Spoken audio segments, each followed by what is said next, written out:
Bonjour, cette vidéo est dédiée à chère Fabienne Bruna. C'est ensemble des œuvres résumées des œuvres de chère Annie Ernaux. Il y a 22 œuvres dans ma liste, mais dans cette vidéo, première vidéo, il y aura 3 vidéos. Première, ça résume 8 vidéos. Désolé en avant pour quelques fautes de ma prononciation. Annie Ernaux, elle écrit de manière très sophistiquée.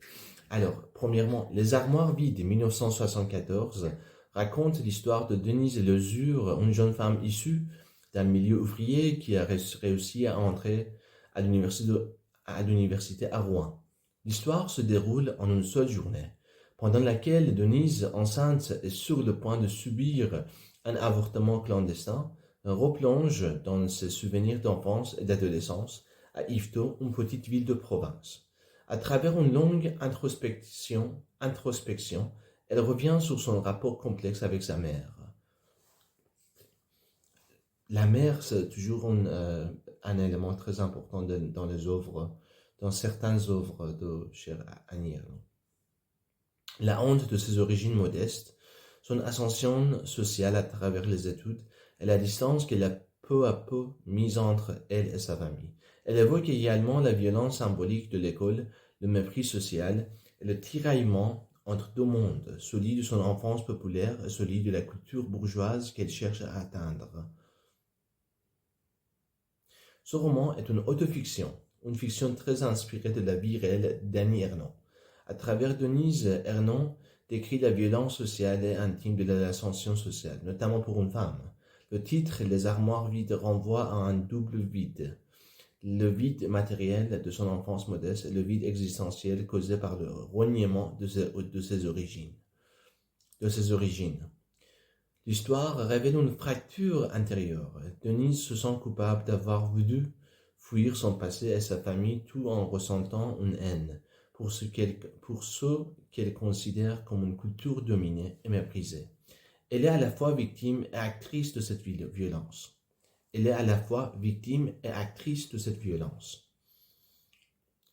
Le roman envoie un message puissant sur la honte sociale. La honte de venir d'un milieu populaire quand on est exposé à la culture dominante. Le déracinement, monté dans l'échelle sociale, peut signifier une perte de repère, un éloignement douloureux de ses origines. Le regard féminin. Denise vit ces tensions en tant que femme, dans une société patriarcale où le corps féminin est aussi un lieu de contrôle, notamment à travers l'interdiction de l'avortement. La lucidité crue. Le style du roman est brutal, direct sans fioriture. Ernaux ne cherche pas à embellir. Elle met à nu les émotions, les contradictions, les douleurs. Les armoires vides parlent avant tout de la mémoire de la classe sociale, de la condition féminine et du poids des origines. Il s'agit d'un cri intérieur, d'une tentative de comprendre comment une femme peut se retrouver à renier ses racines pour survivre dans un autre monde. Ce livre ouvre la voie à tout le travail autobiographique qu'Annie Ernaux développera dans ses œuvres suivantes, où elle mêle l'intime et le politique, le corps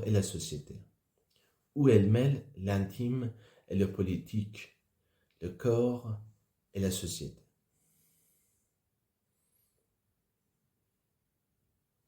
Deuxième, Ce qu'ils disent ou rien, 1977 ou 1977.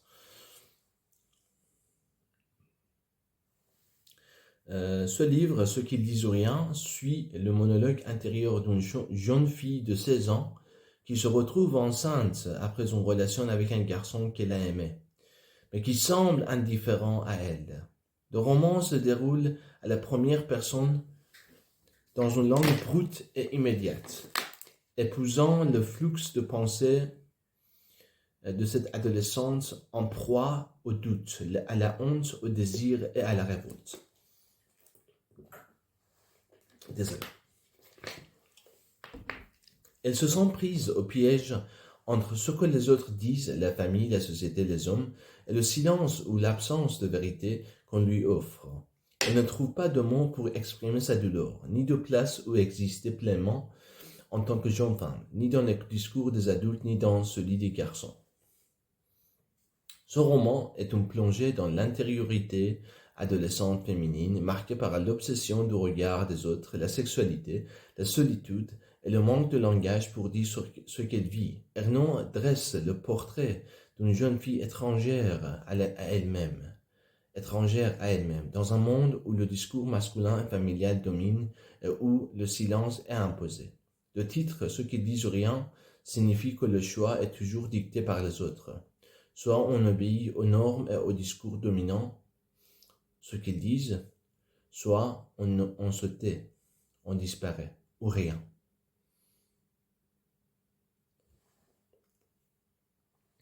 Le message du roman est fort et brutal, la parole confisquée. La narratrice n'a pas de voix propre, elle répète des mots entendus. Se débat pour trouver le sien.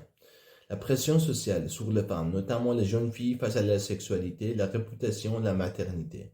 L'impossibilité de se construire. Quand on est coincé entre injonctions contradictoires, être désiré mais pas trop, être libre mais jugé. La violence du non-dit. Le roman montre que le silence peut tuer, que le manque de communication enferme les femmes dans la solitude. Ceux qui disent rien parle du vide intérieur causé par le regard des autres, du rapport entre la parole et l'identité, et de la souffrance adolescente dans une société normée et patriarcale. C'est aussi une critique de la façon dont la société abandonne les jeunes femmes, à leur sort quand elles deviennent de ce qu'on attend d'elles. Ce texte court mais intense annonce déjà les grandes thématiques d'Annie Ernaux. La sexualité féminine, le corps, la classe sociale, la solitude et surtout l'impossibilité de dire ce que l'on vit quand on n'a pas les mots, ni la légitimité de les prononcer.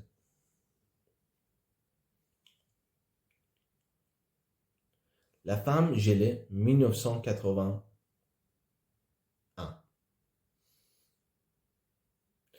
Ce livre, La femme gelée, est un récit à la première personne dans lequel une femme, depuis l'enfance jusqu'à l'âge d'adulte, raconte son parcours de fille, d'élève brillante, d'épouse et de mère. Le livre retrace la construction progressive de son identité féminine, façonnée par les injonctions de la société patriarcale. De l'école, on lui dit qu'elle peut réussir comme les garçons, mais à la maison, dans les rôles sociaux, on attend d'elle qu'elle soit sage, douce, discrète. Elle se marie, a des enfants et se rend compte que le mariage et la maternité ne sont pas des libérations, mais des pièges qui l'enferment dans un rôle assigné. Peu à peu, elle devient une femme gelée, figée dans une vie qui ne lui ressemble pas. Ça me ressemble l'histoire de, qu'on va dire, étrangère à soi par Karl Marx dans le Das Kapital. Les ouvriers, les travailleurs, quand ils deviennent étrangers de soi-même, quand ils travaillent dans une usine, dans quelques boulots que leur ne tient pas à corps, que l'aide ne tient pas à corps. C'est-à-dire que ce n'est pas important pour eux, mais ils juste travaillent pour mener leur vie. Voilà. Ils sont détachés à leur travail. Ce livre est une critique féroce de la construction sociale et de la féminité. Ernaux montre comment la société transforme une enfant libre et ambitieuse en une femme soumise et silencieuse. Non pas par la force, mais par l'éducation, les habitudes, les attentes et les discours. Le gel dans le titre symbolise cet état de blocage intérieur. Elle ne ressent plus, ne pense plus par elle-même. Elle est gelée dans un rôle, dans un corps, dans un couple. Le récit dénonce les contradictions entre l'émancipation. Encore, elle ne ressent plus, ne pense plus par elle-même. Elle est gelée dans un rôle, dans un corps, dans un couple. Le récit dénonce les contradictions entre l'émancipation promise aux femmes et tout travail, c'est-à-dire tout travail, et les entraves réelles qui les empêchent d'être pleinement libres. La femme gelée délivre plusieurs messages puissants. La domination masculine est intériorisée.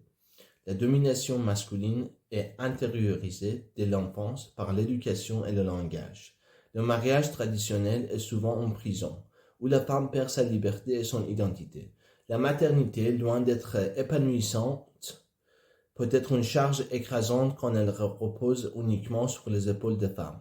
L'égalité homme-femme est un mythe, tant que les rôles sont aussi inégalement répartis dans le quotidien. Le livre appelle à prendre conscience des rôles qu'on nous impose, à les déconstruire et à retrouver sa propre voix. La femme gelée est un livre sur le piège du féminin traditionnel, sur le fossé entre l'idéal d'émancipation et la réalité vécue. C'est un texte féministe mais intime, nuancé, lucide. Il ne parle pas seulement d'Annie Ernaux, mais de milliers de femmes qui ont cru pouvoir être à la fois femmes modernes, mères, épouses, intellectuelles, et qui se sont retrouvées écrasées.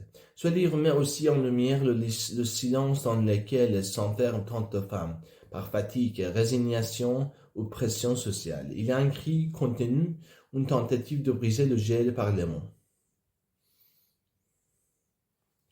La place 1983. Dans La place, Annie Ernaux raconte la vie de son père, depuis toujours mère, père, fille, voilà, c'est très important. Dans La place, Annie Ernaux raconte la vie de son père, depuis son enfance dans un milieu ouvrier jusqu'à sa mort, peu après qu'elle ait réussi son agrégation. Ce récit n'est pas un hommage sentimental, mais une autobiographie sociologique, où l'auteur analyse la distance qui s'est creusée entre elle et son père, à mesure qu'elle montait dans l'échelle sociale grâce à ses études. Désolé, je n'arrive pas. Ma gorge est sèche.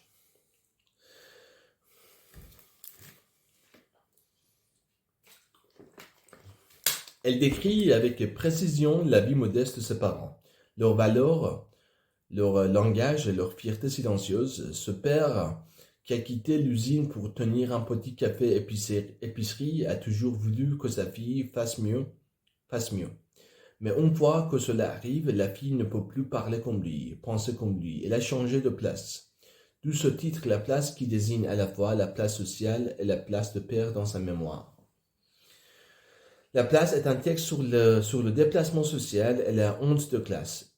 Ernaux y parle de ce que signifie changer de milieu. Quand on quitte ses origines populaires pour entrer dans le monde bourgeois et intellectuel, on perd quelque chose. Ce n'est pas une trahison volontaire, mais une fracture, une cassure intérieure. Le livre interroge aussi le langage. Le père et la fille ne parlent plus la même langue, au sens propre comme au sens figuré. Il y a entre eux un fossé culturel. L'auteur s'efforce d'écrire son lyrisme sans trahir le réel, dans un style plat assumé pour rester fidèle au monde de son père. Le message de La place est à la fois personnel et universel. L'ascension sociale a un prix, celui de la distance, de l'éloignement de ses proches, de l'inconfort identitaire. Les classes sociales existent toujours, même si on prétend le contraire. Le langage, les goûts, les attitudes marquent l'appartenance. La mémoire familiale est politique. Raconter la vie d'un ouvrier, ce n'est pas simplement parler de soi. C'est rendre visible une classe invisible, donner une dignité à ce qu'on ne regarde pas. Et surtout écrire peut-être un acte de réparation, pour combler l'écart, pour redonner une place à ceux qu'on a aimés. La place, ce livre n'est pas un simple récit sur un père. C'est un livre de sociologie intime. Une réflexion sur la violence douce des changements sociaux, sur la culpabilité de réussir, sur la fidélité à ses origines, et sur le pouvoir de l'écriture pour combler ses lacunes, par exemple, pour combler les licences et les pertes. C'est aussi un texte fondamental pour comprendre le projet littéraire d'Annie Ernaux. Écrire sur soi pour dire les autres. Croiser le personnel et le collectif. Faire de sa vie un document humain et social. Une femme, 1987. J'ai lu ce livre. Dans une femme, Annie Ernaux raconte la vie de sa mère. Depuis son enfance dans un milieu ouvrier et rural jusqu'à sa mort dans un hôpital à l'âge de 66 ans, le récit commence après sa disparition et prend la forme d'un travail de mémoire, une tentative de sauver quelque chose du temps où elle n'existe plus. Elle retrace la trajectoire sociale de cette femme forte, volontaire, qui a travaillé dur pour élever sa fille, tenir une épicerie-café et transmettre des valeurs d'effort et d'ascension sociale. Mais comme dans la place, cette réussite a creusé une distance sociale et affective entre mère et fille, surtout quand Annie Ernaux devient une intellectuelle. Le livre alterne entre le récit chronologique de la vie de sa mère et des réflexions sur l'écriture, la mémoire et le deuil. Une femme est un texte à la fois intime et sociologique. Ce n'est pas un hommage sentimental, mais une tentative de rendre compte d'une vie ordinaire avec précision, dignité et honnêteté. Annie Ernaux ne cherche pas à idéaliser sa mère, mais à la comprendre dans son époque, sa classe sociale, son rôle de femme et de mère. Le récit pose aussi la question comment écrire sur sa mère sans la trahir, et plus encore comment faire revivre quelqu'un par l'amour. C'est un livre sur la filiation, mais aussi sur la séparation sociale, culturelle, générationnelle. Séparation sociale, culturelle, générationnelle. Le message d'une femme est à la fois profondément humain et politique. Chaque fille, même modeste, mérite d'être racontée, avec rigueur et respect. L'ascension sociale passe souvent par des ruptures douloureuses, entre générations, entre mondes d'origine et mondes d'arrivée. La mémoire des femmes est souvent effacée ou minimisée. Ici, elle est réhabilitée à travers l'écriture. Écrire est un acte de justice contre l'oubli, contre le silence imposé aux vies ordinaires. Une femme a un récit sur la perte, la mémoire, la maternité, la classe sociale, mais aussi sur le rôle de l'écriture comme moyen de regarder vivants ceux qui ont disparu. C'est une archéologie du lien mère-fille marqué par l'amour, la reconnaissance, la distance et parfois la gêne ou l'incompréhension.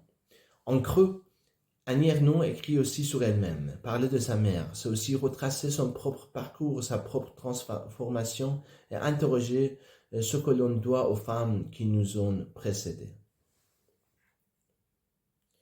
Passion simple, Annie Ernaux, 1991.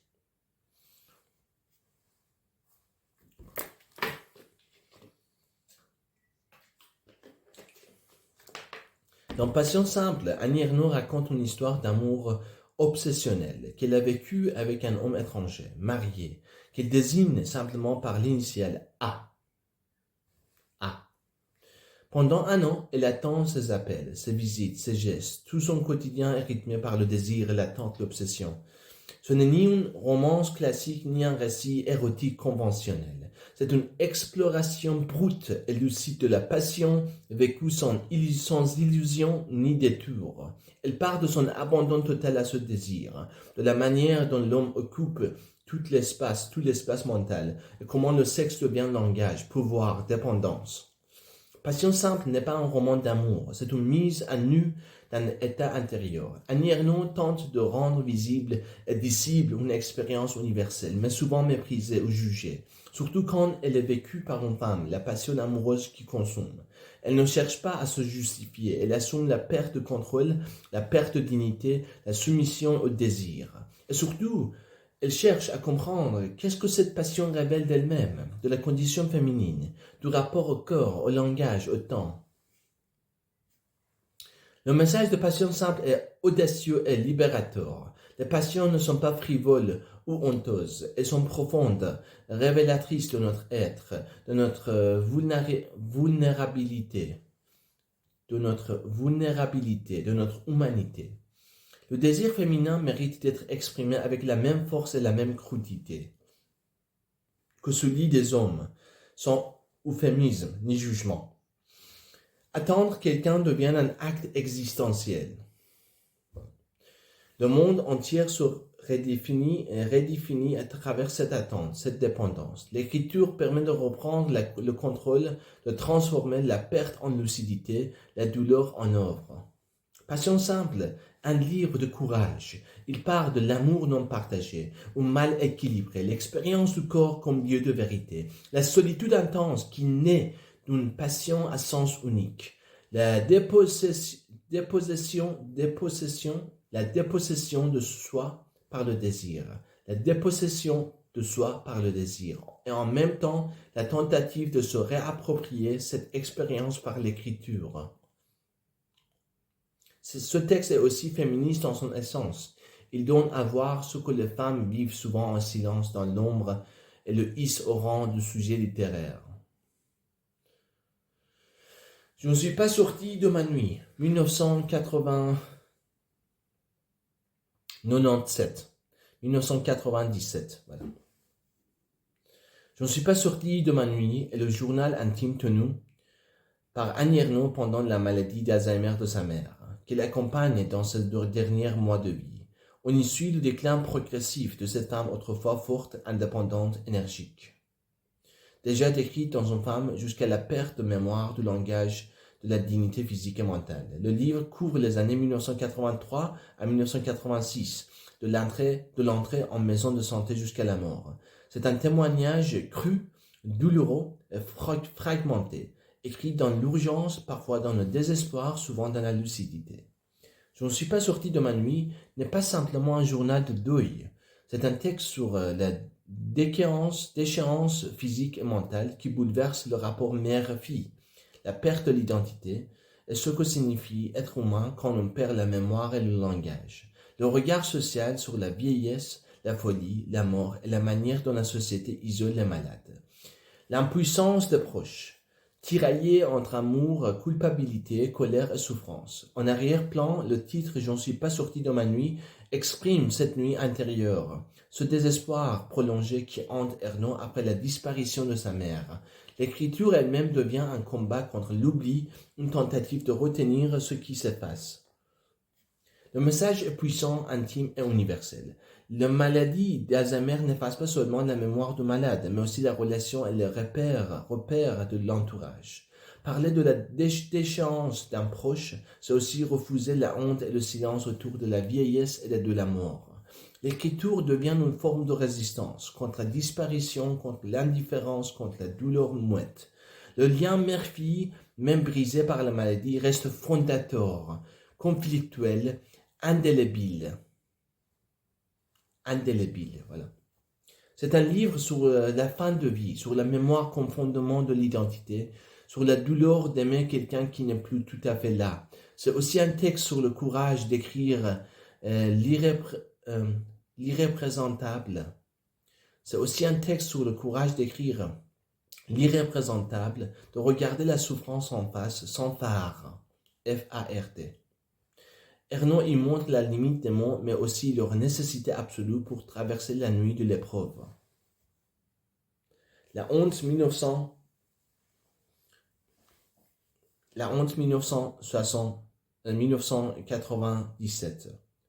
La honte 1997. Voilà.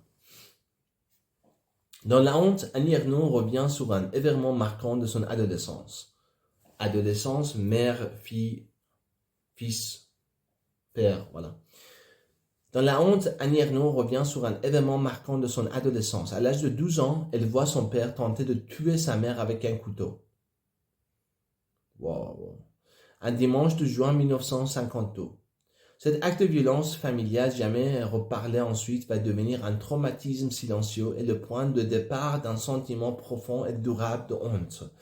À partir de ce souvenir, elle explore tout ce que cette honte a modifié en elle. Son regard sur la famille, sur la classe sociale, sur le monde, sur elle-même. Elle interroge la violence symbolique que représente le fait d'être une fille d'ouvrier commerçant dans une société hiérarchisée et le poids des non-dits dans l'enfance. Dans une société hiérarchisée et le poids des non-dits dans l'enfance. Ce livre n'est pas seulement un récit d'un souvenir traumatique, c'est une autopsie du sentiment de honte, comment il naît, comment il s'installe, comment il façonne durablement l'identité. Ernaud cherche à comprendre ce que la honte fait encore en conscience, en vie. Elle parle de la double honte, la honte familiale liée à la violence et la honte sociale liée à son origine modeste. Elle met en lumière le pouvoir destructeur du silence et le besoin vital d'en parler par l'écriture. L'écriture.